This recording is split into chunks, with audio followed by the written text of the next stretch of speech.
भारतीय मूल की यूके प्रोफेसर निताशा कॉल का नाम चारों ओर सुनने में आ रहा है, क्योंकि इन्होंने जो आरोप लगाया है वो सुनकर आपको हैरानी तो होगी ही, साथ ही आप सोच में पड़ जाएंगे कि आखिर इनके साथ ऐसा क्यों किया गया। निताशा कॉल ने आरोप लगाया है कि सभी दस्तावेज दिखाने के बाद भी उन्हें बेंगलुरु एयरपोर्ट पर रोके रखा। उन्होंने इमिग्रेशन में कई घंटे बिताए और उसके बाद उन्हें वापस डिपोर्ट कर दिया गया। अब इनके साथ ऐसा क्यों किया गया, ये जानने से पहले आपको बताते हैं कि आखिर निताशा कॉल है कौन। ये जानना बहुत जरूरी है। बता दें कि निताशा कॉल का जन्म यूपी के गोरखपुर में हुआ। वो एक कश्मीरी पंडित परिवार से ताल्लुक रखती हैं। दिल्ली में उनकी परवरिश हुई और निताशा कॉल 1997 में 21 साल की उम्र में इंग्लैंड चली गई थी। भूटान के रॉयल थिम्पू कॉलेज में रचनात्मक लेखन में एसोसिएट प्रोफेसर बनने से पहले 2002 से 2007 तक ब्रिस्टल बिजनेस स्कूल में अर्थशास्त्र के सहायक प्रोफेसर के तौर पर काम किया।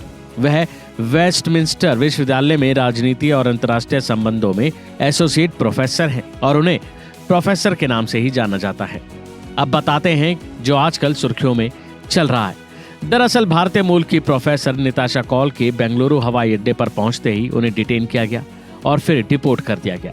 प्रोफेसर को कर्नाटक की कांग्रेस सरकार ने 2 दिवसीय कार्यक्रम संविधान और राष्ट्रीय एकता दिवस में भाग लेने के लिए आमंत्रित किया था, लेकिन उनको वहां पहुंचने ही नहीं दिया गया। और ये सब क्यों किया गया, उसका कोई कारण भी उनको नहीं बताया गया। लंदन में रहने वाली कश्मीरी पंडित प्रोफेसर निताशा कॉल ने सोशल मीडिया पर पोस्ट किया कि बेंगलुरु हवाई अड्डे पर अधिकारियों द्वारा कोई कारण नहीं बताया गया और भारत सरकार से पहले से कोई नोटिस या फिर सूचना नहीं मिली कि उन्हें देश में प्रवेश की अनुमति नहीं दी जाएगी। इस पर उन्होंने लिखा कि लोकतांत्रिक और संवैधानिक मूल्यों पर बोलने के लिए भारत में प्रवेश से इनकार।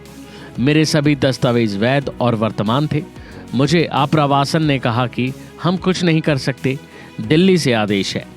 निताशा ने कहा कि उन्हें क्यों वापस किया गया, इसका उन्होंने कोई कारण नहीं बताया गया।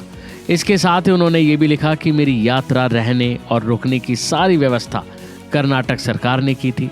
मेरे पास आधिकारिक पत्र था।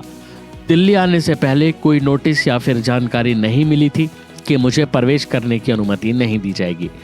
कॉल ने यह भी कहा कि मुझे कुछ अधिकारियों ने अनौपचारिक रूप से संकेत दिया कि उन्हें भारत में प्रवेश नहीं दिया जाएगा, क्योंकि उन्होंने पूर्व में आरएसएस की आलोचना की थी। तो वहीं इस पर बीजेपी की कर्नाटक इकाई की ओर से प्रोफेसर को भारत विरोधी तत्व और भारत तोड़ो ब्रिगेड का हिस्सा बताया गया। उसने कॉल को निमंत्रण देने के लिए कर्नाटक सरकार और सीएम सिद्धारमैया की भी आलोचना की।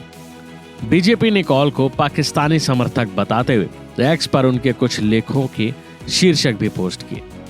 बहरहाल अब इस मामले में और क्या क्या बयान सामने आते हैं, ये देखने वाली बात होगी। अभी के लिए फिलहाल इतना ही। खबरों में बने रहने के लिए देखते रहिए वन इंडिया हिंदी।